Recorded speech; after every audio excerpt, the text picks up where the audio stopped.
কিছু জমি স্থানীয় বা বাঙালি যারা সেটলার গেছে তাদের ব্যক্তিগত মালিকানায় এটা রেজিস্ট্রেশন হয়েছে। এটা খুবই সীমিত এবং বেশিরভাগ ক্ষেত্রে খুবই সমস্যাজনক। এটার মধ্যে প্রবলেম আছে নানা ধরনের। তো ঐতিহ্যবাহী নিয়ম এবং সরকারি রেজিস্ট্রেশনের মধ্যে যে বিভ্রান্তি, এটার কারণে জমি নিয়ে প্রায় বিরোধ দেখা যায়।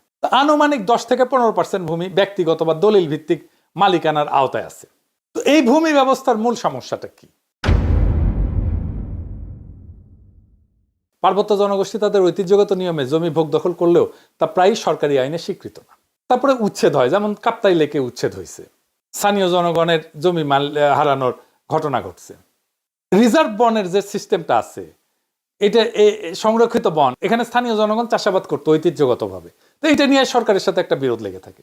তো সমতলের অনেকে বলে যে আমরা কেন পার্বত্য চট্টগ্রামে গিয়ে জমি কিনতে পারবো না? সমস্যা বুঝেছেন তো?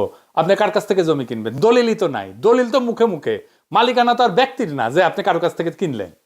মালিকানা সামাজিক, প্রায় 60% জমির মালিকানা সামাজিক। এই বাস্তবতাটা তো বুঝতে হবে। এই সমস্যার সমাধান কি?